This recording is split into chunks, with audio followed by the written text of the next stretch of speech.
मंच पर हमारे साथ सुहेलदेव भारतीय समाज पार्टी के राष्ट्रीय अध्यक्ष ओम प्रकाश राजभर जी अभी आपको संबोधन कर रहे थे और बड़े ध्यान से मैं उनका भाषण सुन रहा था। बहुत ध्यान से मैं उनकी बातें सुन रहा था। मैं इस मैदान को भी देख रहा हूं। जहां तक मुझे दिखाई दे रहा है पूरा मैदान भरा दिखाई दे रहा है। पूरा मैदान भरा है। पीछे तक लोग हमें दिखाई दे रहे हैं। केवल ये महापंचायत नहीं चल रही है। जरा मुड़ करके देखो दाईं तरफ। दाईं तरफ एक दूसरी महापंचायत है। बाईं तरफ देख लीजिए, अभी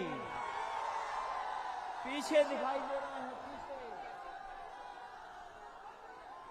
पीछे और जो हम टेंट के नीचे देखें अगर, तो मैं देख रहा हूं कि अभी भी लोग खेतों से चल करके आ रहे हैं। जो सड़क हल्दर मैदान को जोड़ रही है, जो सड़क हल्दर मैदान को जोड़ रही है, सब तरफ लोग ही लोग दिखाई दे रहे हैं। ये पीला रंग सुहेलदेव भारतीय समाज पार्टी का है। ये पीला रंग पीला ही पीला दिखाई दे रहा हमें। देखिए इधर, और लाल टोपी भी सर में है। लेकिन सोचो, हम मैदान में लाल और पीले वाले इकट्ठे हुए हैं। इस मैदान में और आसपास लाल और पीले लोग इकट्ठे हुए हैं। लेकिन हमें और आपको देखकर कोई जाने कहां लाल पीला हो रहा होगा।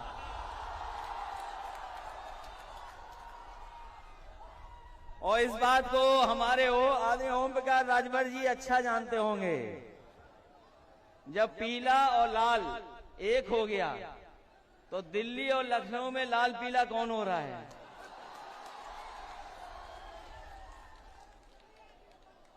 और फिर आपने ठीक कहा, अगर बंगाल में कुछ हुआ है, अगर बंगाल में कुछ हुआ है तो ठीक कहा है आपके अध्यक्ष जी ने कि अगर बंगाल में कुछ हुआ है तो यहां के लोग भी और पूर्वांचल के लोग भी खदेड़ा कर करके दिखाएंगे। यहां भी खदेड़ा होगा कि नहीं होगा?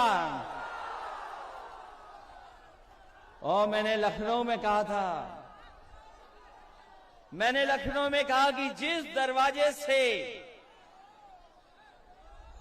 दरवाजे से भारतीय जनता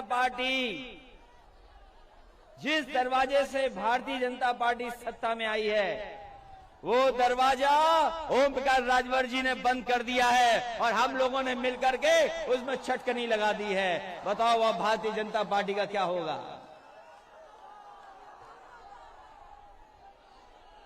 इसलिए इस मंच पर उपस्थित सुहेलदेव भारतीय समाज पार्टी के राष्ट्रीय अध्यक्ष ओम प्रकाश राजभर जी, मंच पर उपस्थित प्रेमचंद प्रजापति जी, समाजवादी पार्टी के नेता बलराम यादव जी, अनिल सिंह चौहान जी, पूर्व मंत्री कई बार के विधायक दुर्गा जी, राम सागर बिंज जी, दयाराम पाल जी, बाबूराम पाल जी, राजीव राय जी, सुनील सिंह अर्घवंशी जी, अरशद अंसारी जी, सतीश बंजारा जी, बालक चौहान जी, Gulab Singh खंगवार, doctor Arvind Rajbhar ji, Arun Rajbhar, Mahendra Rajbhar, Salik Yadav ji, doctor Baliraj, Rituraj Kashyap, Premchand Kashyap ji, doctor Mahesh चंद प्रजापति जी और बड़ी संख्या में मंच पर उपस्थित सभी सुहेलदेव भारतीय समाज पार्टी के नेता, समाजवादी पार्टी के नेता, भागीदार मोर्चा के सभी हमारे नेता और इस महापंचायत में आए हुए हमारे आदरणीय बुजुर्ग, किसान भाई, माताएं, बहनें, नौजवान साथी, पत्रकार बंधुओं, मैं सबसे पहले सुहेलदेव भारतीय समाज पार्टी को बधाई देना चाहता हूं। मैं उनके नेता को बधाई देता हूं कि इस ऐतिहासिक कार्यक्रम के लिए, इस शानदार कार्यक्रम के लिए बहुत बहुत मुबारकबाद आपको। ये चुनाव की शुरुआत माने और जिस समय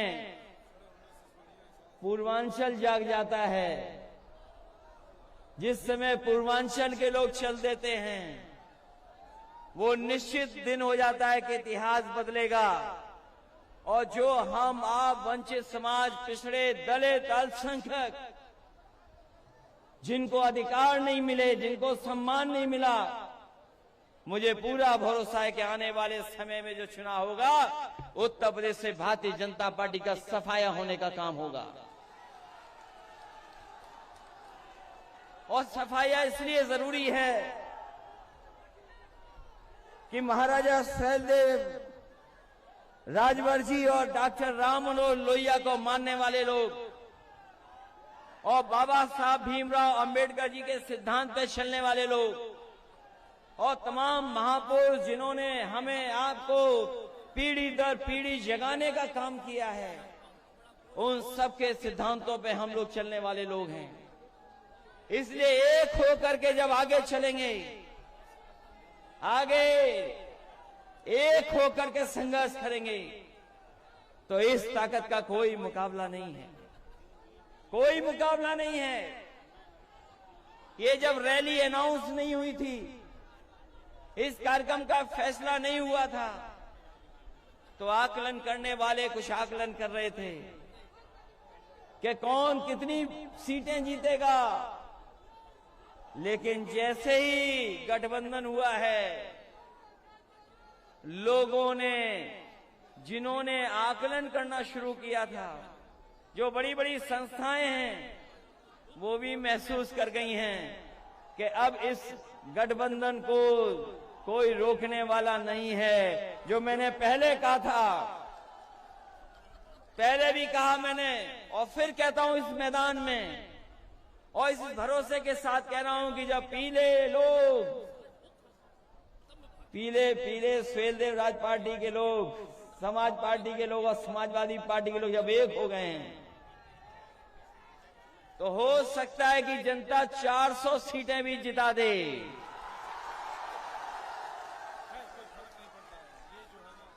जो ज्यादा बोलते थे, जो लोग ज्यादा बोलते थे, वो अपना गिनती नहीं ठीक कर पा रहे हैं। जो ज्यादा बोलते थे, बताओ वो क्या गिनती करेंगे। इसलिए ये आपका भविष्य बनाने का चुनाव है, आपके भविष्य का चुनाव है।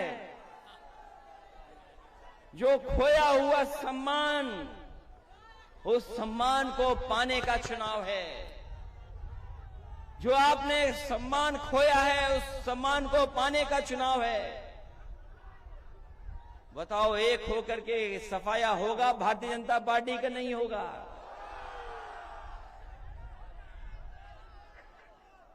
जब गठबंधन हुआ होगा, आपके नेता तो भारतीय जनता पार्टी के साथ भी रहे हैं।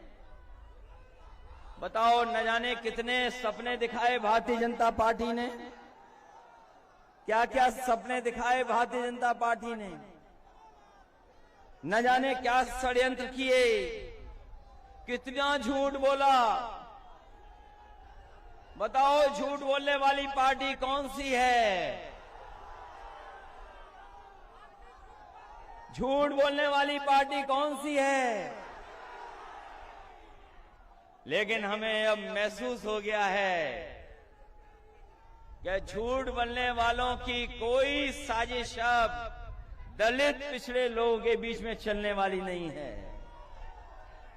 कोई साजिश चलने वाली नहीं है। आज जब हालात देखते हैं उत्तर प्रदेश के, जब हालात देखते हैं उत्तर प्रदेश के, तो बताओ कहां पहुंच गया उत्तर प्रदेश, कहां पहुंच गया। अभी मैं सुन रहा था, कुछ कह रहे थे कि कुछ पाबंदी लग जाएगी, लेकिन बताओ धुएं पर पाबंदी कब लगेगी।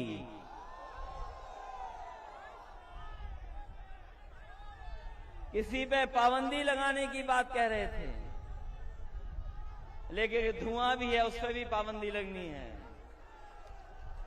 जो धुएं में रहते हैं वो बताओ क्या समझेंगे गरीबी को। क्या सपना दिखाया कि चप्पल पहनने वाला हवाई जहाज में चलेगा, यही सपना दिखाया था। और आज जब महंगाई देखोगे तो बताओ चप्पल पहनने वाले की मोटरसाइकिल भी खड़ी हो गई है। जिन लोगों ने सपना दिखाया कि चप्पल पहनने वाले लोग हवाई जहाज में जाएंगे, आज पेट्रोल की कीमत क्या है, आज उनकी मोटरसाइकिल खड़ी हो गई। और अगर मोटरसाइकिल लेकर निकलते भी होंगे तो हो सकता है कि कुछ लोग ऐसे खड़े जो चालान के बाद चालान दे देते हैं। क्या हालत कर दी उत्तर प्रदेश की। क्या याद नहीं है आपको, जिस समय लॉकडाउन लगा था, लॉकडाउन लगा, याद हो आपको, लोगों को अपने सहारे पे छोड़ दिया, जो जहां था वैसे ही छोड़ दिया, कोई इंतजाम नहीं किया गरीबों का, और गरीबों को छोड़ दिया कि जाओ अपने घर पहुंच जाओ। जो गरीब थे अपना सामान लेकर के, अपनी पोटली लेकर के, जो कुछ कमाया हुआ था सब कुछ लेकर के, कोई महाराष्ट्र से चल दिया, कोई गुजरात से चल दिया, कोई देश के दूसरे हिस्से से था, वो अपने गांव पहुंच गया। लेकिन इस सरकार ने कोई उनकी सुध नहीं ली, कोई मदद नहीं की सरकार की, कोई सरकारी मदद नहीं हुई। न जाने कितनों की नौकरी छूट गई। तमाम हमारे मजदूर चलते चलते जो दूर दूर से आए थे उनकी जान चली गई, कोई सरकार ने मदद नहीं की। और जब बीमारी आई, जब कोरोना जैसी बीमारी आई, जिस समय सरकार को सबसे ज्यादा मदद करनी थी, सरकार ने मदद नहीं की, आपको बेसहारा छोड़ दिया। आपके ऊपर कोई मदद का सहारा नहीं रहा। आप बहुत सारे आपके सगे संबंधी इलाज और दवाई के लिए घूमते रहे। न दवाई मिली, न अस्पताल मिला, न बिस्तर मिला, और न ऑक्सीजन मिली। तमाम हमारे लोगों के, गरीबों की जान चली गई। कोई सरकार ने मदद नहीं की। जिस समय बीमारी थी कोई मदद गरीब की नहीं मिली, और बेसहारा होकर के लोगों की जान चली गई। लोगों को अनाज छोड़ दिया। न जाने कितने लोगों के घर में कोई नहीं बचा। ये संकट पैदा किया भारतीय जनता पार्टी ने। और अभी सुनने में आया कि बड़े बड़े मेडिकल कॉलेज खोले गए हैं, बड़े बड़े मेडिकल कॉलेजों का उद्घाटन हुआ है, उन पे पर्दा लगा दिया गया उद्घाटन को लेकर के। और जब पर्दा हटा तो अंदर कुछ भी नहीं दिखा, खोखले थे सबके साथ। अभी जो मेडिकल कॉलेजों का उद्घाटन हुआ, बताया कि यहां बिस्तर हो गए, गरीबों के लिए इलाज और दवाई होगी। 9 मेडिकल कॉलेज खोलने का वादा किया, सपने दिखाए, पर्दा लगा करके उद्घाटन कर दिया। लेकिन जब पर्दे के अंदर देखा तो सबके सब मेडिकल कॉलेज खोखले थे।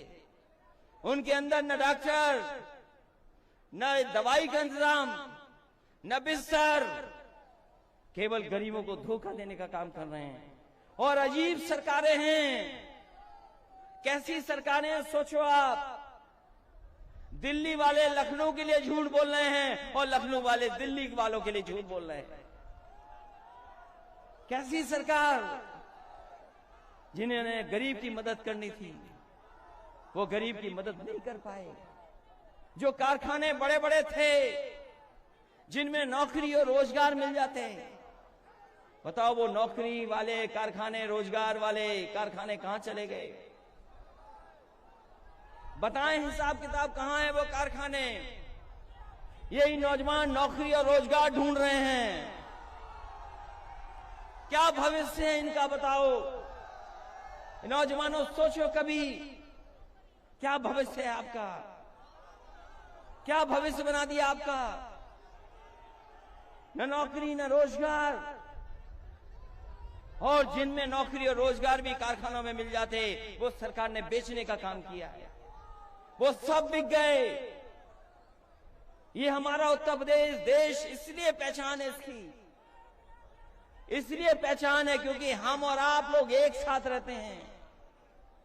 जब हम याद करते हैं महापुरुषों को, जब हम याद करते हैं बाबा साहब भीमराव अम्बेडकर को, जब हम याद करते हैं डॉक्टर राम मनोहर लोहिया को, जब याद करते हैं आजादी के संघर्ष को, और जब हम तुलना करते हैं दुनिया में अपने देश की, तो कहां देश को पाते हैं? कभी सोचो आप कि आपका प्रदेश और देश कहां पहुंच गया है। आज प्रदेश में भूखमरी है।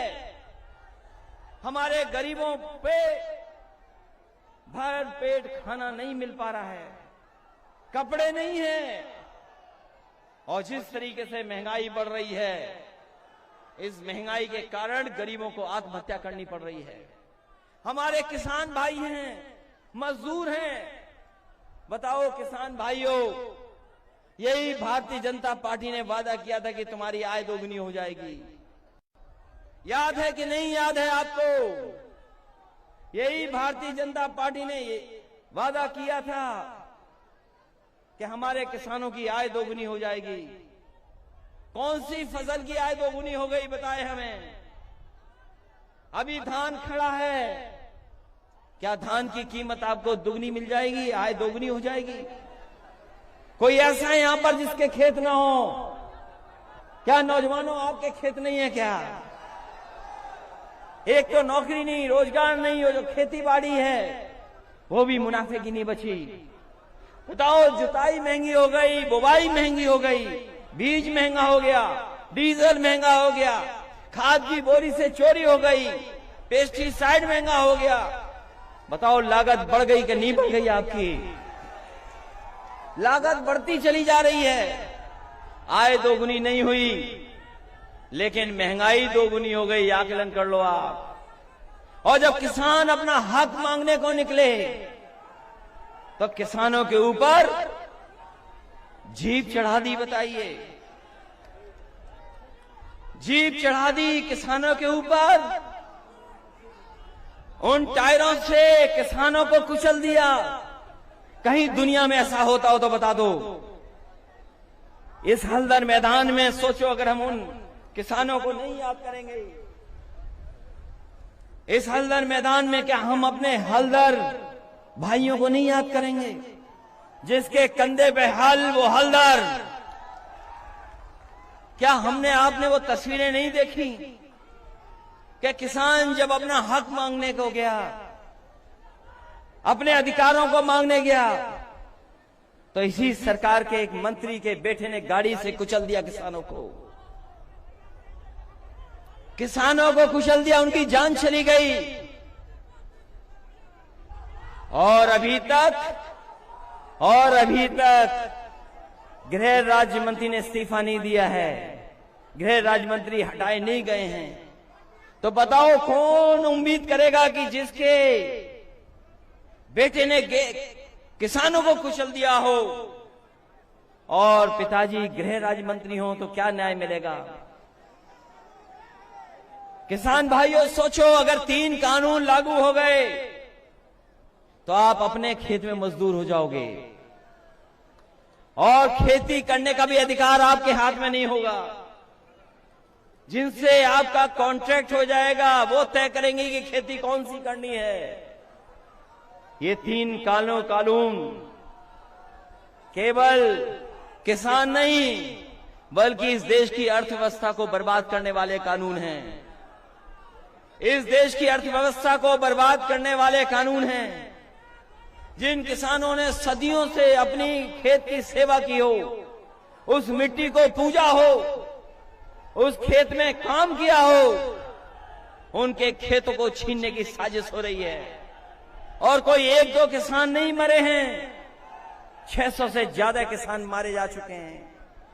लेकिन बीजेपी वाले उन किसानों को याद भी नहीं कर रहे। सोचो आप, 600 से ज्यादा किसान मर गए हों। और अभी ललितपुर की घटना सुनी होगी आपने, खाद का कोई इंतजाम नहीं किसान भाइयों के लिए। अगर खाद लेने जाओगे तो खाद नहीं मिलेगी।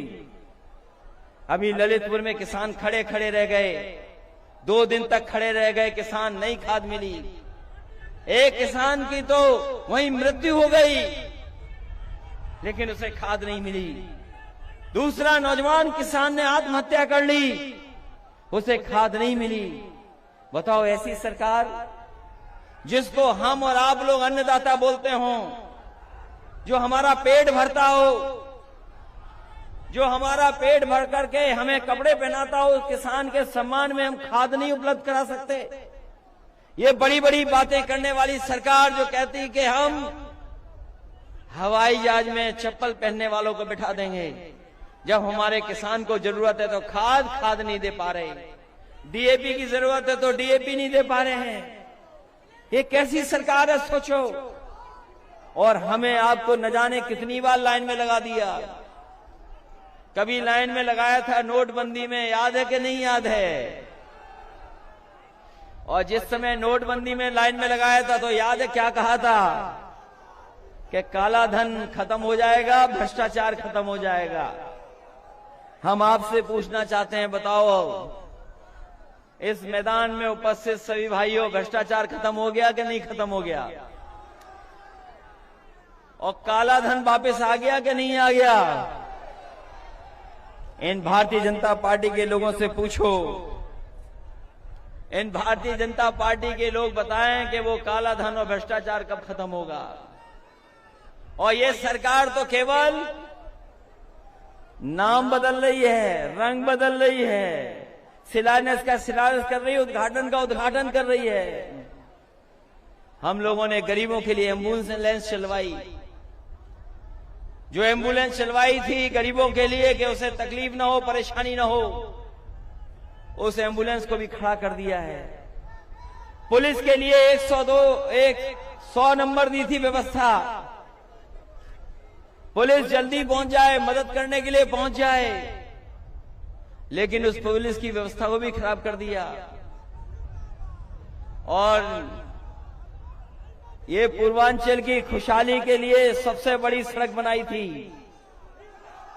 ये पूर्वांचल के लिए सबसे बड़ी सड़क बनी थी, ये अभी भी पूरी नहीं हुई है।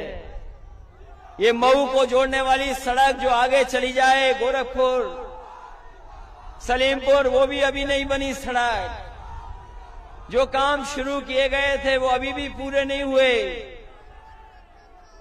बताओ कहां काम पूरे हो गए? कोई नया काम किया हो तो बता दो। हमारे किसान भाइयों, अगर 500 रुपया आपसे दिया जा रहा है सम्मान में, तो डीजल, पेट्रोल, खाद और महंगाई का हिसाब लगा लेना। अगर आप हिसाब लगाओगे तो आपकी घाटे में खेती है, घाटे में जा रहे हो आप, मुनाफे में नहीं जा रहे हो, घाटे में जा रहे हो। और सिलेंडर पे बहुत मांगा गया था वोट, हमारे गरीबों को सिलेंडर बांट करके बहुत वोट मांगा गया था। बताओ गरीब भाइयों, कहां सिलेंडर भर पा रहे हो आप? सिलेंडर भर पा रहे हो? तो इसलिए याद रखना, इन्होंने बहुत झूठ बोला है, बहुत लोगों को गुमराह किया है। इसलिए अपने वोट से सम्मान वापस लेने का काम करोगे कि नहीं करोगे?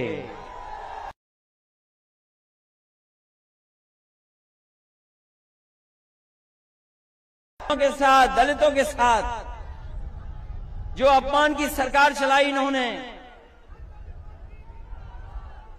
बताओ अपने वोट से सम्मान छीनोगे कि नहीं छीनोगे? इसलिए आज मैं कह सकता हूं ये ऐतिहासिक कार्यक्रम में हुआ है, ऐतिहासिक। मुझे जानकारी मिली है कि मऊ से बलिया पूरी सड़क जाम है, अभी बलिया के लोग नहीं पहुंच पाए यहां पर, पूरी जाम है सड़क, और इस मैदान को भी बड़ी मुश्किल से मिला है हमें और आपको एक जगह इकट्ठा होने के लिए। इस मैदान को देने वाले उत्तम सिंह जी को भी मैं बधाई देता हूं, धन्यवाद देता हूं कि कम से कम उन्होंने मैदान दे दिया जिसमें ऐतिहासिक कार्यक्रम संपन्न हुआ है। इसलिए मैं आपसे कहना चाहता हूं,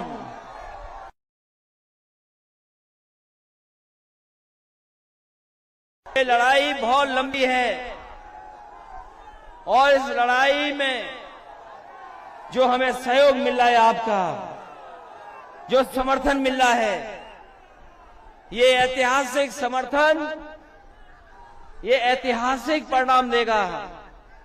और जो खोया हुआ सम्मान है आपका, उस सम्मान को देने का काम और दिलाने का काम हम मिलकर के समाजवादी पार्टी के लोग देंगे आपको। और ये बदलाव आपसे आएगा। हम सब तो आ गए हैं, एक साथ मंच में हैं, लेकिन असली बदलाव आपको लाना है। दुनिया में जब हम तुलना करते हैं अपने प्रदेश की, देश की, तो हमारे प्रदेश को बहुत पीछे छोड़ दिया, बर्बाद कर दिया है। हमारी यही माताएं बहनें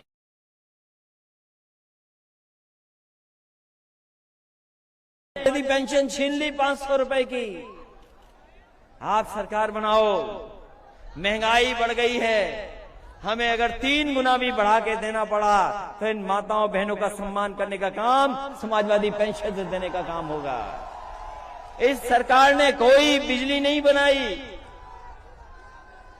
इस सरकार ने कोई बिजली नहीं बनाई। अब थोड़ी बहुत शायद बनाई हो तो बनाई हो, लेकिन 4.5 साल में कोई बिजली नहीं बनाई। और बताओ बिजली के बिल कितने महंगे हो गए आपके, जब आपने डबल इंजन की सरकार बनवा दी। एक इंजन वाली सरकार नहीं है, डबल इंजन वाली सरकार है। तो बताओ बिजली के बिल कितने महंगे आ रहे हैं आपके पास, न जाने कितने महंगे आ रहे हैं। और ये हमारे नौजवान मोटरसाइकिल चलाने वाले, बताओ पेट्रोल कितने में भराना पड़ रहा है, 100 के पार हो गया कि नहीं हो गया। और ये सरकार चलती रही तो हो सकता है चुनाव तक 150 न पहुंचा दे। ये याद है, ये सरकार कहती थी कि डॉलर ऊपर बढ़ रहा, रुपया नीचे जा रहा है। याद है कि नहीं याद है? बताओ डॉलर कहां चला गया, रुपया कहां पहुंच गया है। और जिस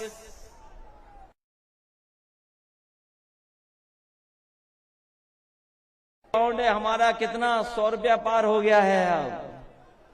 अब बीजेपी वाले डॉलर और उसकी बात नहीं कर रहे हैं, क्योंकि वो जानते हैं कि रुपया हमारा नीचे चला गया है।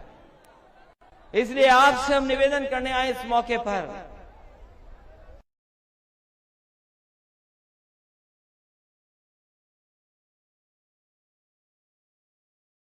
गरीब, वंचित, दलित, अल्पसंख्यक, पिछड़ों को एक साथ जोड़ करके उनके हक और सम्मान को दिलाने के लिए साथ आए हैं। और मैंने शुरू में जो बात कही, उस बात को मैं फिर दोहराता हूं कि स्वर्णदेव भारतीय समाज पार्टी ने और उनके राष्ट्रीय अध्यक्ष ओम प्रकाश राजभर जी ने दरवाजा दिखाया था भारतीय जनता पार्टी को। वो जो दरवाजे से भारतीय जनता पार्टी ने सत्ता पाई है, उस दरवाजे को आप बंद कर देना। बताओ बंद करोगे कि नहीं करोगे? अगर आप बंद कर दोगे तो भारतीय जनता पार्टी का सफाया हो जाएगा। इसलिए एक बार फिर मैं कह करके जा रहा हूं आपसे कि लड़ाई लंबी है और चुनाव से पहले कोई भी साजिश हो सकती है, कोई भी षड्यंत्र हो सकता है। लेकिन आप अपनी महंगाई मत भूलना कि 4.5 साल में किस तरह महंगाई बढ़ी है, किस तरीके से नौजवानों के नौकरी और रोजगार के अवसरों को छीना गया है, किस तरीके से पेट्रोल महंगी हो गई, किस तरीके से डीजल महंगा हो गया है, किस तरीके से हमारी बेटियों के साथ अपमानित होना पड़ रहा है। आज कानून व्यवस्था को लेकर के पूरे देश में सबसे आगे भारतीय जनता पार्टी है, सबसे खराब व्यवस्था में सबसे आगे है। भुखमरी में सबसे आगे हैं। तो सोचो क्या प्रदेश बना दिया हो, वो प्रदेश जिसकी जनता ने सबसे ज्यादा लोकसभा जिताए हों, सबसे ज्यादा विधायक जिताए हों, उसके बाद सबसे बड़ा धोखा उत्तर प्रदेश की जनता को मिला हो। इसलिए इस चुनाव में जो 22 का चुनाव आने वाला है, किसान भाइयों को कह के जाना ये आपके भविष्य का चुनाव है, माताओं बहनों आपका चुनाव है। ये हमारे सुहेलदेव भारतीय समाज पार्टी के लोगों, ये आपका चुनाव है, आपके भविष्य का चुनाव है। और नौजवानों भूलना मत, ये आपके भविष्य का चुनाव है। इस बार चूक गए तो 5 साल और पीछे चले जाओगे। इसलिए अगर भविष्य बनाना चाहते हो, उत्तर प्रदेश को आगे ले जाना चाहते हो, इस उत्तर प्रदेश के झूठे लोगों से बचाना चाहते हो, तो इस गठबंधन की मदद करना और गठबंधन की ऐतिहासिक जीत दिला करके उत्तर प्रदेश में सरकार बनाने का काम करना, यही निवेदन करने आया हूं। मैं एक बार फिर सुहेलदेव भारतीय समाज पार्टी के नेता राष्ट्रीय अध्यक्ष ओम प्रकाश राजभर जी को बधाई देता हूं। उनके साथ जितने भी मंच पे नेता हैं उनको बधाई। आयु तरफ हमें लोग दिखाई दे रहे हैं, इतने बड़े पैमाने पर ऐतिहासिक जन समूह देखने को मिला है। मैं उसके लिए आपको बधाई देता हूं। बहुत बहुत स्वागत आपका, बहुत बहुत बधाई आपको। इस उम्मीद और भरोसे के साथ कि आने वाले समय में उत्तर प्रदेश से भारतीय जनता पार्टी का सफाया होगा। बहुत बहुत बधाई आपको।